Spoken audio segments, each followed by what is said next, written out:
think you need practice dummies made of sturdier stuff. That would be nice. Like maybe iron. Did I do the right thing?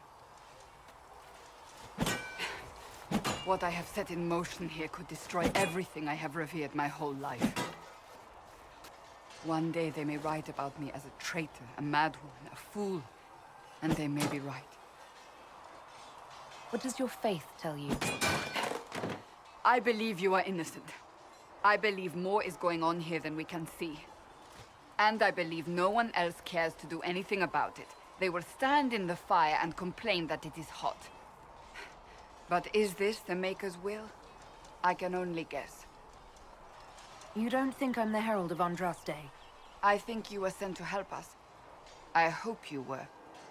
But the Maker's help takes many forms.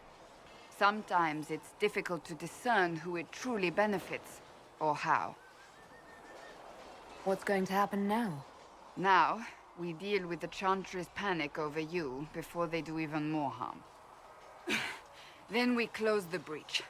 We are the only ones who can. After that, we find out who is responsible for this chaos, and we end them. And if there are consequences to be paid for what I have done, I pay them. I only pray the price is not too high. You didn't have any choice. Didn't I?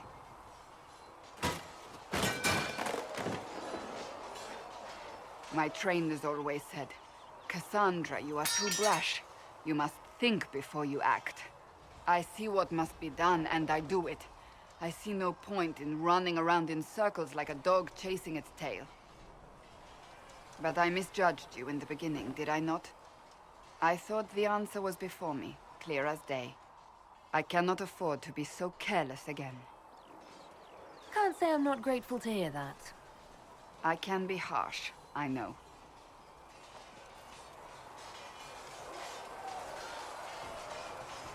I'm curious. Do you even believe in the Maker? I'm Dalish. I believe in our own gods. And there's no room among your gods for one more? I suppose it doesn't matter now. I have to believe we were put on this path for a reason, even if you do not. Now it simply remains to see where it leads us.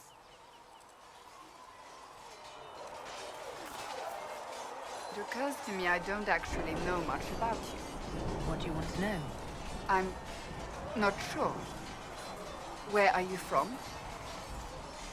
I thought you knew that. I suppose I could ask Liliana. She has collected a frightening amount of information on you. But I don't want to ask her. I want to hear it from you. My clan never stayed in one place for long, though we primarily roamed the free marches. Oh? I didn't think your people roamed that far north. But clearly I'm mistaken. I'm told some members of your clan might still be alive. Do you intend to go back? I might, once this is done.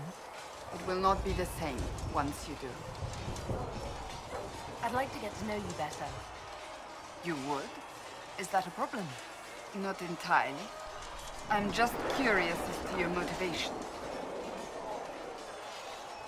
No motivation, beyond making things between us less... Antagonistic? Exactly. As you wish. My name is Cassandra Pentagast, daughter of the Royal House of Navarra, 78th in line for the Navarran throne. I joined the Seekers of Truth as a young woman, and was with the Order until they withdrew from the Chantry. I remained as the Divine's right hand, carrying out her order to form the Inquisition. And here we are. That's all there is to know, my lady. You're a member of Navarra's royal family. The Pentagasts are a very large clan. Half of Cumberland could say the same. Really? No, but it feels that way.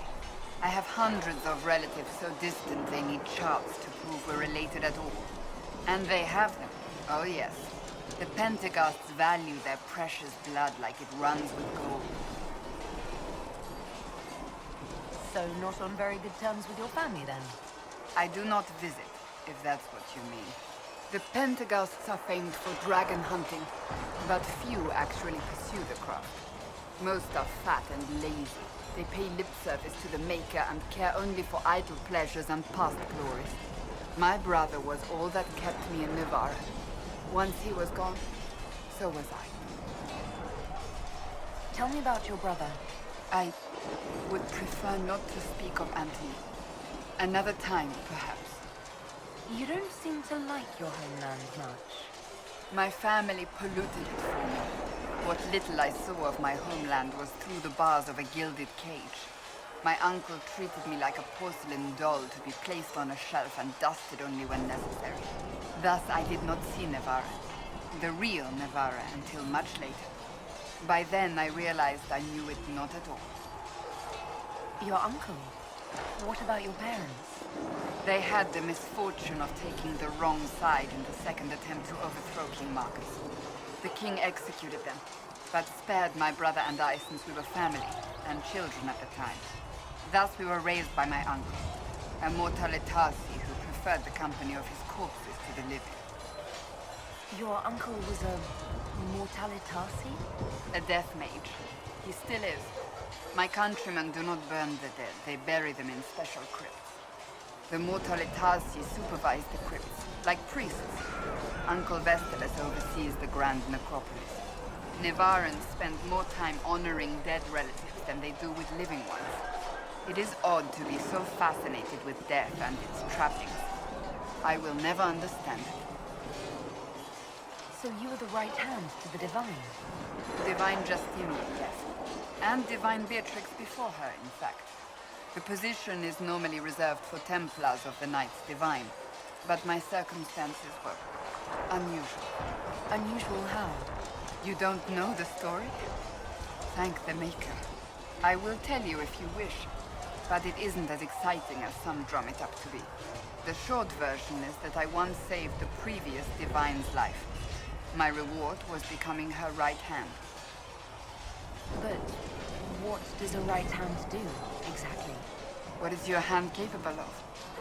It gives, it takes, it beckons. It makes a fist. Liliana and I extended the Divine's reach beyond the Grand Cathedral. We went where she could not. After Beatrix, I was tired of the position and wanted to return to the Seekers. But Justinia convinced me to stay. Her vision for the future gave me hope. You thought she could really change things? Justinian knew the war was coming long before it began. She tried to avert it, but the forces arrayed against her were too strong. Sometimes you have to break a bone so it can be reset. That's where the Inquisition comes in. It was to be the answer. A means to preserve as well as an agent for change. I only wish she had lived to see it. So, what's the story about you becoming the right hand?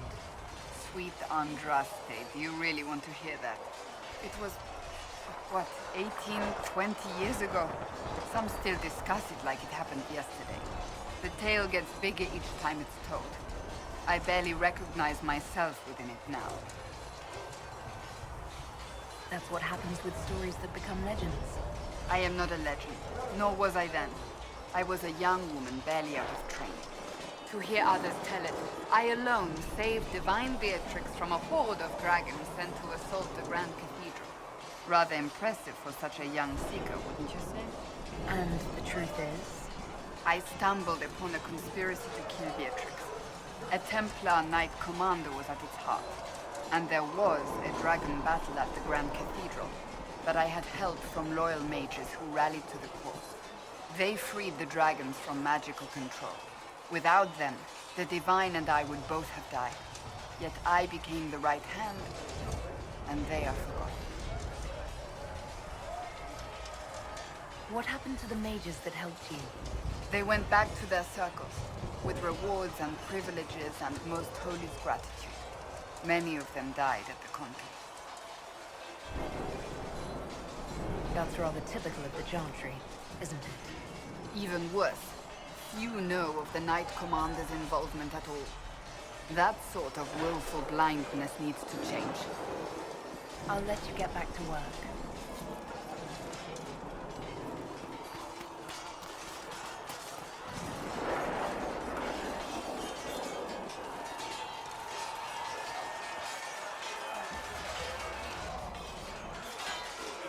You there. There's a shield in your hand. Block with it.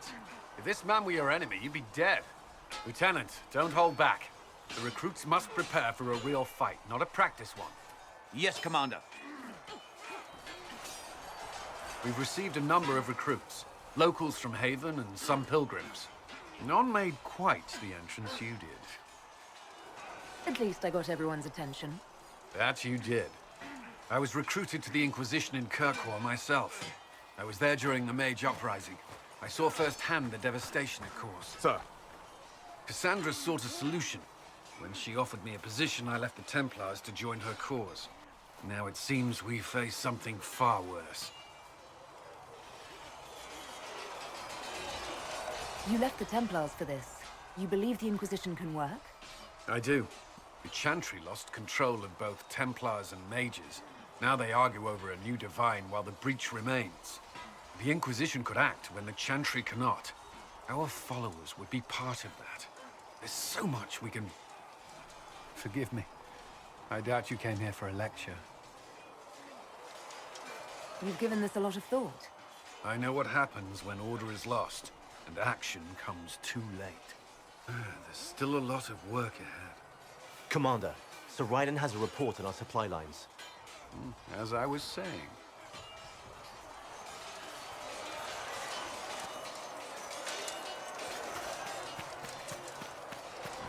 Did you need something? Why would Templars break away from the Chantry? The Order believes the Chantry no longer supports their efforts. Not to the extent they should.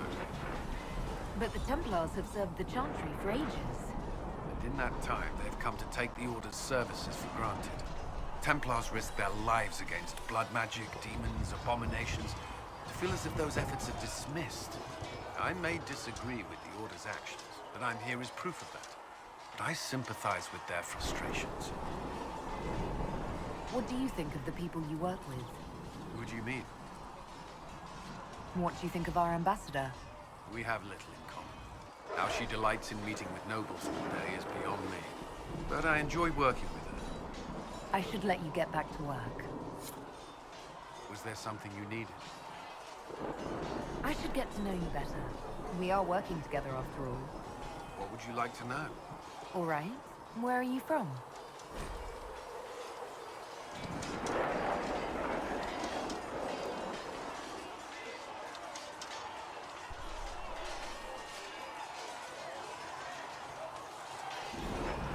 I grew up in Ferelden near Hogwarts. I was transferred to Kirkwall shortly after the Blight. This is the first I've returned in almost 10 years. You haven't seen Ferelden in 10 years. Are you glad to be back? I was not sorry to leave at the time. I did not expect to return. Now, between the Divine's murder and the breach, I've arrived to find nothing but chaos. You were in Ferelden during the Blight. Did you fight Darkspawn? No. I was stationed at Ferelden's Circle Tower. The Circle had troubles of its own. I remained there during the Blight. What happened at the Circle Tower? Few who survived the Blight have fond memories of that time. I would prefer not to speak of it. What was Kirkwall like? While I was there, Canary occupied and then attacked the city. The Viscount's murder caused political unrest. Relations between mages and Templars fell apart. An apostate blew up the Chantry, and the Knight Commander went mad. Other than that, it was fine. What happened between Kirkwall's mages and Templars? You were at the Conclave. You must have heard people speak of it. Yes, but you were there. There was tension between mages and Templars long before I arrived. Eventually, it reached a breaking point. There was fighting in the streets. Abominations began killing both sides. It was a nightmare. What happened then? The Templars should have restored order, but Red Lyrian had driven Knight Commander Meredith mad. She threatened to kill Kirkwall's champion, turned on her own men. I'm not sure how far she would have gone. Too far. So you opposed her? I stood with the champion against her, in the end. I should have seen through Meredith sooner. Varric's from Kirkwall. Did you two know each other? I knew he was friends with the champion of Kirkwall, but little else. We've spoken more since I joined the Inquisition, largely at Varric's insistence. Apparently, I spend too much time with a serious expression on my face, and it's bad for my health. I'll let you return to your work. Another time, then. See reason, You're Lizzie. the one they're calling We cannot the stay Herald. here. You don't sound happy about that. I'm not. You are a mage, and magic was meant to serve man, not rule him. Yet here you are, testing that core tenet of the Chantry. I did not join the Order to adjust my faith so easily, but I appreciate what the Inquisition is trying to do, and your role in it. Though you may find not many Templars do. We're a distrustful lot by nature. Do you have any idea what caused the explosion? No, I'm just a recruit. Belief and faith doesn't get you closer to the important meetings. Though that distance did save my life. You're not going to rejoin the Order? When the temple went up, your forces rescued those few of us still alive. My life is a debt I intend to repay, however I can. How did you come to be a Templar? It seemed the right thing to do. My family are tradesfolk in Denerim. I could have become a cobbler like my father, but this seemed better. It's a chance to uphold the Chantry's laws and help the mages through a troubled time. I'm surprised to hear that. Not all Templars want to make mages into prisoners or villains. Some of us just want to keep a balance and let you practice your craft in safety. One person trying to do something can make a difference. You should keep that in mind, Harold. I will talk to you later. Walk in the Maker's grace.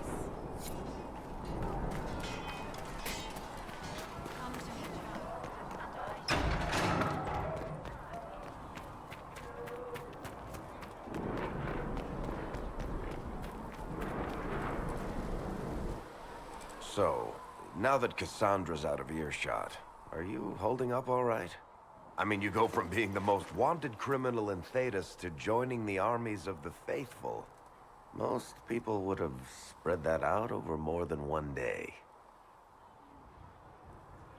I don't even want to think about how many lives were lost on that mountaintop. A lot of good men and women didn't make it out of there. For days now, we've been staring at the breach, watching demons and Maker knows what fall out of it. Bad for morale would be an understatement. I still can't believe anyone was in there and lived. If it was that bad, why did you stay? Cassandra said you were free to go. I like to think I'm as selfish and irresponsible as the next guy, but this... Thousands of people died on that mountain. I was almost one of them. And now there's a hole in the sky. Even I can't walk away and just leave that to sort itself out. It's pure luck that I escaped. Good luck or bad? You might want to consider running at the first opportunity. I've written enough tragedies to recognize where this is going. Heroes are everywhere. I've seen that. But the hole in the sky... that's beyond heroes. We're going to need a miracle. Need something? Can I ask you something, Varric? You want to talk about me? I'm flattered. Also inclined toward extravagant lies. Are you from Ferelden? Orlais? Free Marches, born and raised in Kirkwall. And despite whatever you've heard, no, Kirkwall's not that bad. I'm not clear on your line of work. You're a merchant? I'm a businessman. My family has a seat in the Dwarven Merchants Guild. Merchants buy and sell goods. Businessmen buy and sell stores. In my spare time, I manage a spy network, and occasionally, I write books. If you've run a spy network, why is Leliana our spy master? To be honest with you, she's just a better spy master. The truly great ones can keep their distance. They don't get attached to their people. Me, I always wind up babysitting my informants and worrying about their families. We're in better hands with her. You're an author. What kind of books have you written? I've tried my hands at a few genres. My crime serials are my most popular. Hard in Hightown, guards breaking the rules to get things done. The Tale of the Champion is the most famous thing I've written, or infamous maybe. I started a romance serial once, Swords and Shields, but to be honest, I don't have a knack for romances. Most of my stories end in tragedy. Probably that says something unfortunate about me personally. What sort of shops do you own? Actually, we don't own shops. That was just an example. Mostly we invest in moneylenders. Auction houses, a few mercenary companies, a couple of smithies. I think we own half a beet plantation in Ravane somewhere. Most of that's my brother's doing. Bartrand had business sense. Not much tact, but loads of business sense. How do you and Cassandra know each other? You heard about the Kirkwall Chantry being destroyed? The guy responsible used to be a friend of mine. The Seeker had questions about that, and I had answers. Where did you get that crossbow? I've never seen one like it. Bianca? She's one of a kind. There's a hidden shop in Kirkwall called the Black Emporium. I found her in a barrel labeled swag. The owner sold her to me for a ham sandwich and a pair of yellow ruffled pants. Who is she named for? I can't tell you. And the reason for that is? Complicated. It's the one story I'll never tell. We just have to leave it at that. Thanks, Varric. No problem. Need something? I read your Tale of the Champion, and I have a few questions. That's a pretty common reaction. Go ahead. What happened to the mage who destroyed the Kirkwall Chantry? The book never said. He fled Kirkwall with the mages from the Circle. Stayed with them a while, but he had to move on. Somehow a lot of mages blamed him for making them live as fugitives. I don't know where he is now, and I don't want to know. In the book, you say that First Enchanter Orsino turned himself into a giant monster made of corpses. How? Why? Do I look like an expert on magical weirdness to you? Well, I can't tell you how. For the why, all I can say is he was desperate. There's no way Hawk really could have killed the Arashok. It would have started a war with the Kunari. I was told later that the Kunari disavowed his actions. Apparently the Arashok didn't get permission before he attacked Kirkwall, and the Qun didn't want another exalted march. When they finally sent a ship to haul the Red Dreadnought away, they just said, "We will never speak of this again." As far as I can tell, that's the Qun's version of an apology. Where are the rest of Hawk's associates now? Meryl decided to look after the elves left homeless by the fighting. She's done a pretty good job of keeping them away from the mages and Templars, so far. I guess she has plenty of practice avoiding stupid human battles with her old Dalish clan. Fenris has kept himself busy, hunting down the Tevinter slavers who came south to prey on the refugees. I'm not sure exactly where he is at the moment. You can usually follow the trail of corpses, though. Isabella went back to the Raiders. She's calling herself an admiral now. I don't know if she's actually in charge or just has a really big hat. Might be the same thing, honestly. Sebastian went back to Starkhaven. I'm sure he's boring all sorts of people there. Hawk's brother Carver is still in the Free Marches, helping the Kirkwall Guard keep order. Aveline is still Guard Captain. I'm pretty sure Kirkwall would fall into the sea if she quit her job.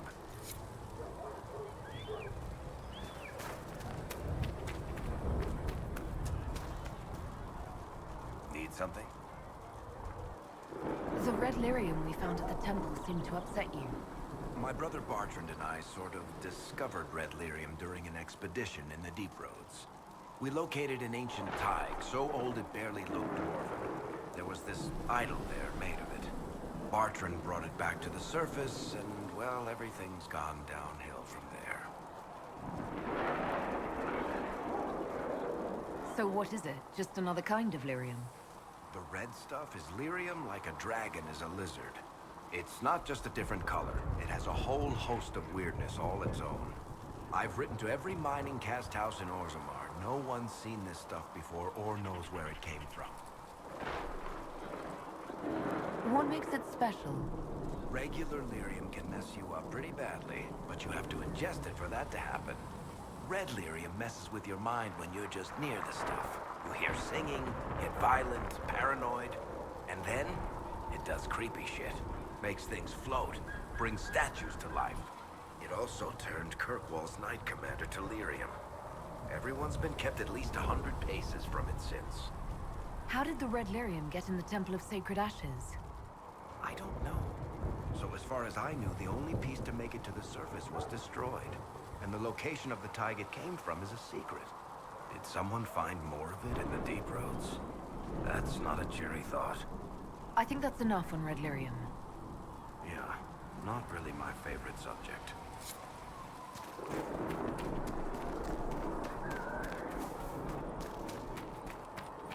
Are we going to have new verses in the Chant of Light with the Herald of Andraste? The Chosen of Andraste, the blessed heroes sent to save us all. I've no interest in being a hero. All I want is to find a way to seal this breach. Pragmatic, but ultimately irrelevant. I've journeyed deep into the Fade in ancient ruins and battlefields to see the dreams of lost civilizations. I've watched as hosts of spirits clash to reenact the bloody past in ancient wars both famous and forgotten. Every great war has its heroes. I'm just curious what kind you'll be. What do you mean, ruins and battlefields? Any building strong enough to withstand the rigors of time has a history. Every battlefield is steeped in death. Both attract spirits. They press against the veil, weakening the barrier between our worlds. When I dream in such places, I go deep into the Fade. I can find memories no other living being has ever seen. You fall asleep in the middle of ancient ruins. Isn't that dangerous? I do set wards. And if you leave food out for the giant spiders, they are usually content to live and let live. I've never heard of anyone going so far into the Fade. That's extraordinary. Thank you. It's not a common field of study for obvious reasons. Not so flashy as throwing fire or lightning. The thrill of finding remnants of a 1,000-year-old dream? I would not trade it for anything. I will stay there. At least until the breach has been closed. Was that in doubt? I am an apostate mage surrounded by Chantry forces, and unlike you, I do not have a divine mark protecting me. Cassandra has been accommodating, but you understand my caution.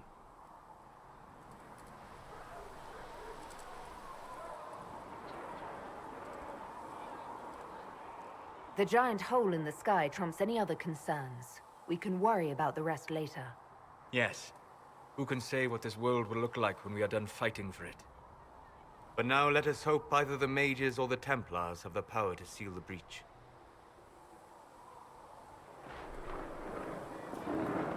Closing the breach is our primary goal. But I hope we might also discover what was used to create it. Any artifact of such power is dangerous. The destruction of the Conclave proves that much. You don't think whatever created the explosion was destroyed in the blast? You survived, did you not? The artifact that created the breach is unlike anything seen in this age. I will not believe it destroyed until I see the shattered fragments with my own eyes. We would do well to try to recover whatever created the breach. Liliana's people have scoured the area near the blast and found nothing. Whatever the artifact was, it is no longer there. In any case, did you need me for anything? I'd be interested in hearing your opinions on elven culture. I thought you would be more interested in sharing your opinions of elven culture. You are Danish, are you not? What's your problem with the Dalish? Allergic to Halla? They are children acting out stories misheard and repeated wrongly 1,000 times. Oh, but you know the truth, right? While they pass on stories, mangling details, I walk the Fade. I have seen things they have not.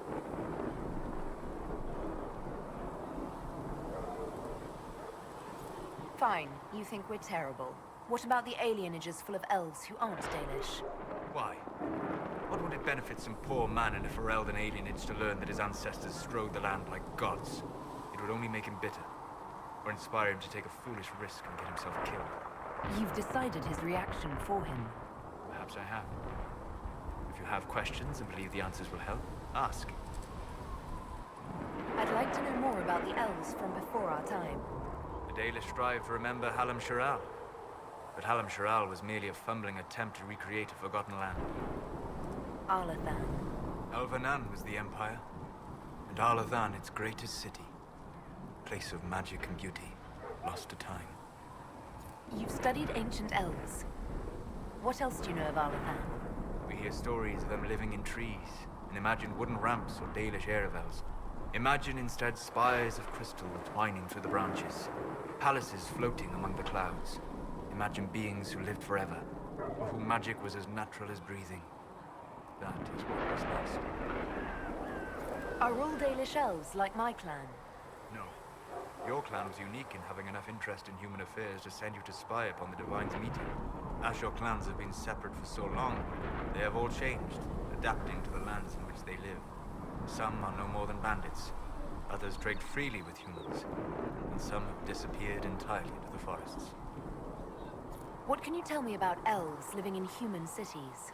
The culture in alienages or among the slaves of Tevinter is like any of the impoverished and powerless. They cling to memories of a better past, and practice a few rituals to distinguish themselves from humans. Is the magic they teach in the Circle different from the magic I learned with my people? No and yes. Magic is magic, just as water is water, but it can be used in different ways. Dalish magic is more practical, not needing chantry approval, although they still frown on blood magic. Superstition. Much of it is more subtle. A legacy from when elves were immortal. The legends of elven immortality. Did they use magic to increase their lifespan? No. It was simply part of being elven. The subtle beauty of their magic was the effect, not the cause of their nature. Some spells took years to cast. Echoes would linger for centuries, harmonizing with new magic in an unending symphony. It must have been beautiful. You said that the censure against blood magic was a superstition. I did. It's fortunate Cassandra is not within earshot. Most modern cultures forbid blood magic. Publicly, even Tevinter disapproves of it. But as I said, magic is magic. It matters only in how it is used. I'd be interested in learning more about blood magic. I would teach you if I knew it. Unfortunately, using blood magic seems to make it more difficult to enter the Fade. You understand why I never bothered to learn it. A shame, as it is extremely powerful, provided it remains a tool, not a crutch, nor a passion. We'll talk later. Goodbye. What can I do for you? What do you know about the Fade? A great deal, from my wanderings. There are few hard facts, but I can share what I have learned. I'd like to know more about the breach. Simply put, it is a tear in the veil between this world and the Fade, allowing spirits to enter the world physically. Small tears occur naturally when magic weakens the way, or when spirits cluster at an area that has seen many deaths. But your mark allows you to exert some control over the breach. That means it was created deliberately. I'd like to know more about the Veil. Circle mages call it a barrier between this world and the Fade, but according to my studies in ancient elven lore, that is a vast oversimplification. Without it, imagine if spirits entered freely. The Fade was not a place one went, but a state of nature like the wind. It sounds like it would be wonderful. And dangerous. But yes, a world where imagination defines reality, where spirits are as common as trees or grass. Instead, spirits are strange and fearful, and the Fade is a terrifying world touched only by mages and dreamers. I am glad that I'm not alone in seeing the beauty of such a world, along with the obvious peril. I'd like to know more about demons. Your Dalish say the demons hate the natural world, and seek to bring their chaos and destruction to the living. But such simplistic labels misconstrue their motivations, and in so doing, do all a great disservice. Spirits wish to join the living, and a demon is that wish gone wrong. Is there a way to coexist? To live with them? If not in peace, at least without such active confrontation. Not in the world we know today. The Veil creates a barrier that makes true understanding most unlikely. But the question is a good one, and it matters that you thought to ask. We'll talk later. Goodbye. Hello. I'd like to know more about you, Solus. You're an apostate, yet you risked your freedom to help the Inquisition. Not the wisest course of action when framed that way. I appreciate the work you're doing, Solus. I just wanted to know more about you. I'm sorry. With so much fear in the air. What would you know of me? What made you start studying the Fade? I grew up in a village to the north. There was little to interest a young man, especially one gifted with magic. But as I slept, spirits of the Fade showed me glimpses of wonders I had never imagined. I treasured my dreams. Being awake, out of the Fade, became troublesome. Did spirits try to tempt you? No more than a brightly colored fruit is deliberately tempting you to eat it. I learned how to defend myself from more aggressive spirits, and how to interact safely with the rest. I learned how to control my dreams with full consciousness. There was so much I wanted to explore. I gather you didn't spend your entire life dreaming. No. Eventually, I was unable to find new areas in the Fade. Why? 2 reasons. First, the Fade reflects the world around it. Unless I traveled, I would never find anything new. Second, the Fade reflects and is limited by our imaginations. To find interesting areas, one must be interested. Is this why you joined the Inquisition? I joined the Inquisition because we were all in terrible danger. If our enemies destroy the world, I would have nowhere to lay my head while dreaming of the Fade. I wish you luck. Thank you. In truth, I've enjoyed experiencing more of life to find more of the Fade.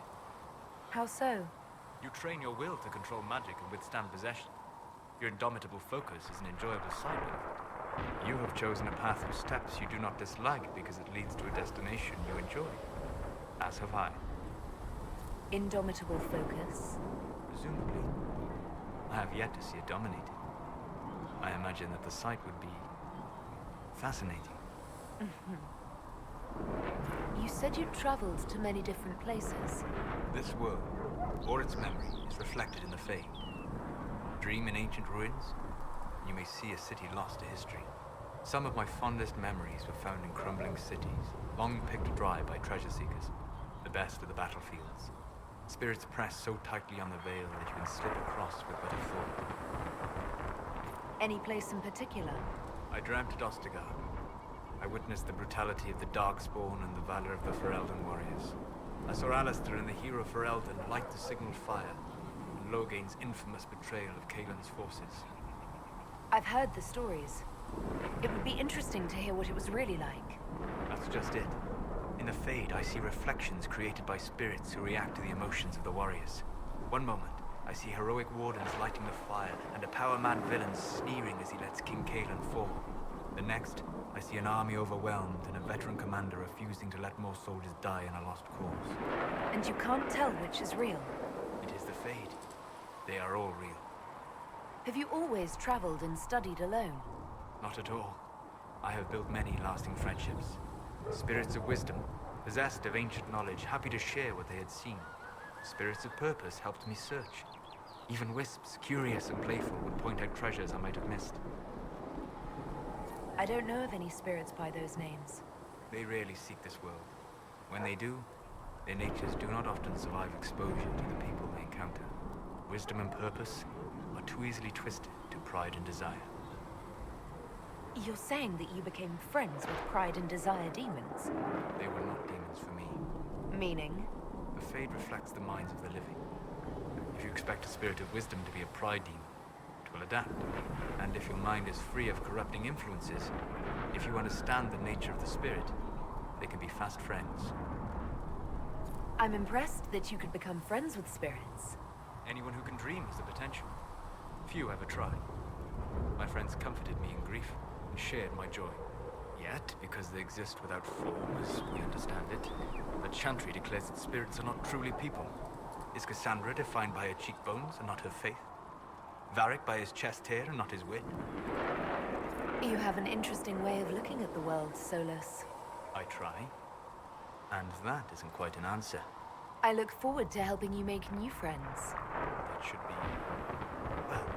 That isn't quite an answer either. We'll talk later. Goodbye.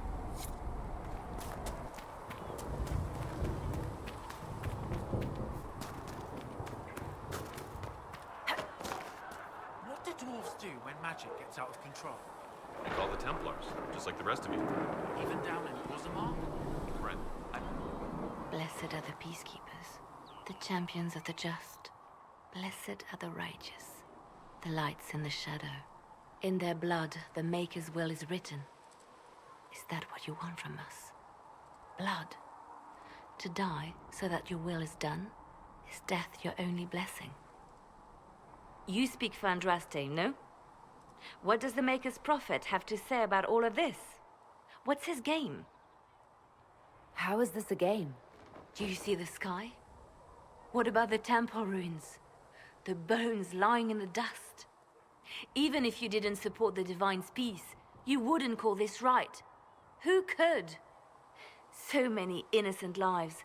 The faithful murdered where the holiest of holies once stood. If the Maker willed this, what is it if not a game or a cruel joke? Don't ask me, I'm as baffled as you are. You probably don't even worship the Maker. Lucky. He asks a lot. The Chantry teaches that the Maker abandoned us. He demands repentance for our sins. He demands it all. Our lives, our deaths. Justinia gave him everything she had, and he let her die. I'm sorry. Her death has clearly hit you hard. Not just me. All of us. She was the Divine. She led the faithful. She was their heart. If the Maker doesn't intervene to save the best of his servants, what good is he? I used to believe I was chosen, just as some say you are. I thought I was fulfilling his purpose for me, working with the Divine, helping people. But now she's dead. It was all for nothing. Serving the Maker meant nothing. Maybe you have another purpose. I could help you find it. No, this is my burden. I regret that I even let you see me like this. It was a moment of weakness. It won't happen again. Come. To work, then. We will speak later.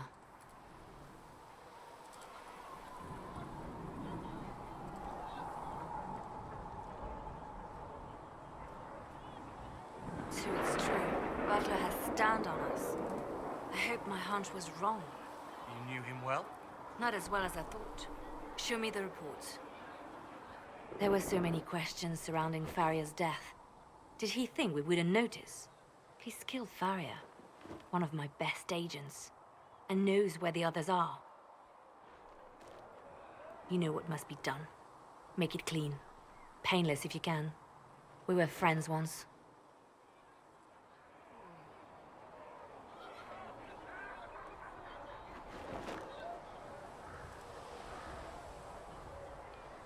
Wait, what are you doing? He betrayed us. He murdered my agent. And you'd kill him, just like that? You find fault with my decision? If he has knowledge, then he's a resource. Use him. He's a loose end who could escape and get word to our enemies. Butler's betrayal put our agents in danger. I condemned one man to save dozens. I may not like what I do, but it must be done. I cannot afford the luxury of ideals at a time like this. Now is precisely the time for ideals. You feel very strongly about this. Very well. I will think of another way to deal with this man. Apprehend Butler, but see that he lives. Now, if you're happy, I have more work to do.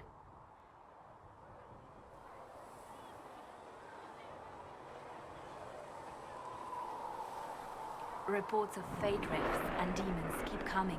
The people are terrified, and it's only getting worse. The only thing that will calm their fears now is the hope that someone out there can save them. You have to be that someone. No one else has any power over the rifts. Seal them. Your legend will spread, and Thedas will learn to trust the Inquisition. Why do you want me to seek out the rebel mages? Why do you care? I've known mages. Some of them were better people than me. And yet I'm free and they're not. It's not right. You seem to know a great many people. I have made friends. And on occasion enemies. It's unavoidable. You have a history with the Warden who entered the Blight, don't you? I count him among my closest friends.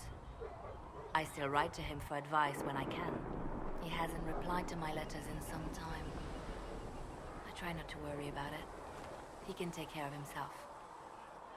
They say you spent some time in Lothering. Did you know the champion? We spoke a few times. I seldom left the Chantry, and we never became more than casual acquaintances. I saw more of the Hawk twins. Bethany in particular.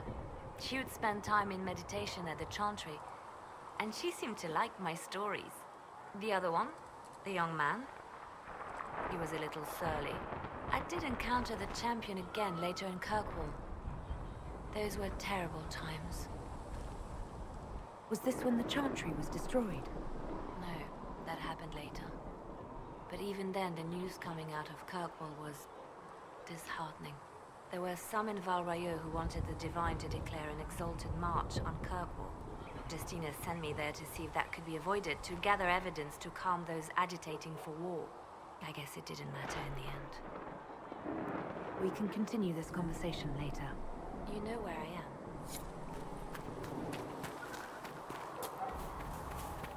There was no word for heaven or for earth, for sea or sky. Researcher Minave wishes to verify that The Inquisition cannot remain, Ambassador, if you can't prove it was founded on Justinia's orders. This is an inopportune time, Marquis. More of the faithful flock here each day. But allow me to introduce you to the brave soul who risked her life to slow the magic of the breach. Mistress Lavelan, this is the Marquis d'Aurelion, one of Divine Justinia's greatest supporters. And the rightful owner of Haven. House d'Aurelion lent Justinia these lands for pilgrimage. This Inquisition is not a beneficiary of this arrangement. This is the first I've heard of Haven having an owner outside the Chantry. My wife, Lady Machin of Denner, has claimed to Haven by ancient treaty with the monarchs of Ferelden. We were honored to lend its use to Divine Justinia. She was a woman of supreme merit. I will not let an upstart order remain on her holy grounds. Demons are pouring from the sky, and you're worried about land claims. Haven is the Durelion's rightful property. Has Empress Selene officially acknowledged your possession of Haven? I was unaware Her Imperial Majesty had conferred with Ferelden's monarchs on this matter.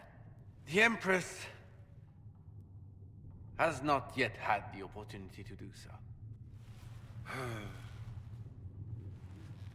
We face a dark time, Your Grace. Divine Justinia would not want her passing to divide us. She would, in fact, trust us to forge new alliances to the benefit of all, no matter how strange they might seem.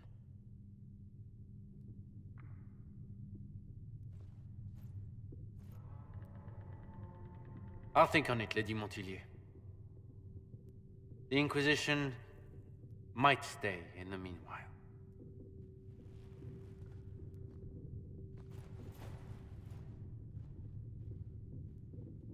Do the Durelions actually have a claim on this place? His Grace's position is not so strong as he presents it. Despite their Ferelden relations, the Durelions are Orlesian. If the Marquis wishes to claim Haven, Empress Selene must negotiate with the Ferelden on his behalf. Her current concerns are a bit larger than minor property disputes. His Grace was all bluster then. Even should he leave, the Marquis will share his thoughts on us upon his return to Val Royeaux. Every guest we receive, and we will receive them, will spread the Inquisition's story. An ambassador should ensure the tale is as complimentary as possible.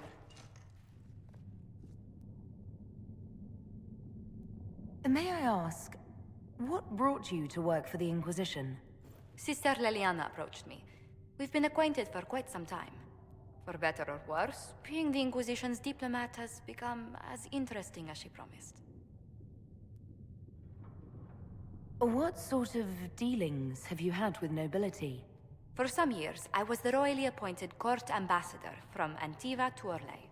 The nobility of Thedas is a rather singular sphere. Those I'm not acquainted with, I know through reputation. If every noble wandering by is as stubborn as the Marquis, what good is talking to them? Every kingdom is subject to its lords. The Inquisition will require their goodwill to survive. But please excuse me. I've much work to do before the day is done. What may I do for you? Tell me how you came to work for the Inquisition again. I'd been considering leaving my post in Antiva for a new challenge when Leliana recruited me. There's such unrest in Thedas, and the Inquisition seems a promising method to stop it. It's to everyone's benefit if we prevent the Mage-Templar conflict from spreading further. So was it the prospect of stability that drew you here? The full impact of the Mage Rebellion has yet to be felt, and that was before the death of the Divine. The violence must be curbed before we see it turn to full-scale war. Bringing the Mage-Templar conflict to a head could be the only way to resolve it. Surely we can find a solution that doesn't leave all of Thedas in ruins. How do you and Leliana know each other? We moved through similar circles in Norlay. I believe we actually met in Val Royeaux. Leliana was quite an accomplished player of the game by then. What exactly do you mean when you say the game? Forgive me. The game refers to the slow duels of influence among the noble and powerful of Orlais. It's a rather light-hearted name for the matter, but Orlesians are fond of playful touches.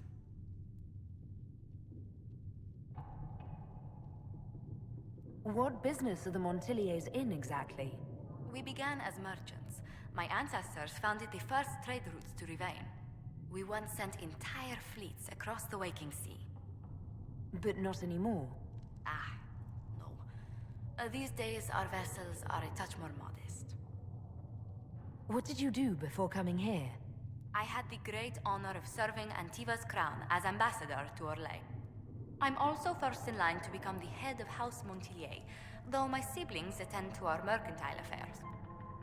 How strong are your past loyalties? I would never have given up my position if I did not intend to fully commit to the Inquisition. We cannot fall back on borders. Antiva is as threatened as any country by the rebellions. If anything, the alliances I forged there may help our current cause. Do you think the Inquisition will continue after we seal the breach? If we prove ourselves by healing the breach, people may turn to us for other things. Protection, counsel, justice. The Inquisition offered these once to those in need. Tell me, do you believe I was saved by Andraste at the Temple of Sacred Ashes? I should much like to believe so, Your Worship. The miracles Andraste performed were so long ago, they're difficult to picture. If it were truly her and the Fate who saved you... Well, in any case, many already believe you walk in the Maker's light. Let's speak later. Another time. Greetings. What exactly does your job entail? I meet with ambassadors from various factions and countries and cement alliances with them. We are a young cause. Diplomacy is essential to our credibility. Then you speak for the Inquisition with these nobles? I do. Someone must foster goodwill on our behalf, as well as prevent controversy as news of us spreads. How heavily are our actions scrutinized? Make no mistake. Every noble house, every throne, is waiting to see what the Inquisition does next. Many are willing to pledge support, if offers are made in just the right fashion. I intend to see that they are. What do the people make of us? There's scarcely a noble house that hasn't openly pledged its support to us. Let's speak later. Farewell.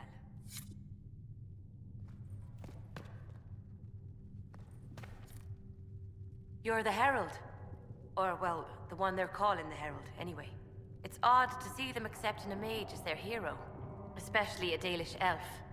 One look at your face and it's clear you were never part of his circle. My name is Maeve. I research demons and other creatures. Seeker Pentagast and I use what I find to help the soldiers fight them. You said you were a mage? No, just an apprentice. Circle mages must prove themselves in a ritual called the Harrowing. I was never very good at magic. I've got just enough talent to be a danger to other people. But when the mages rebelled, people like me had nowhere to go. The Templars would have killed us. Luckily, Seeker Pentagast took me in, along with the Tranquil I was protecting. You said Cassandra has you researching creatures. Yes. If you find anything interesting in your travels, I'd appreciate you bringing it to me. I may be able to find some weakness our soldiers can exploit when fighting various creatures. At the least, some materials are useful for making potions or gear for the Inquisition. I'll speak with you later. Travel safely.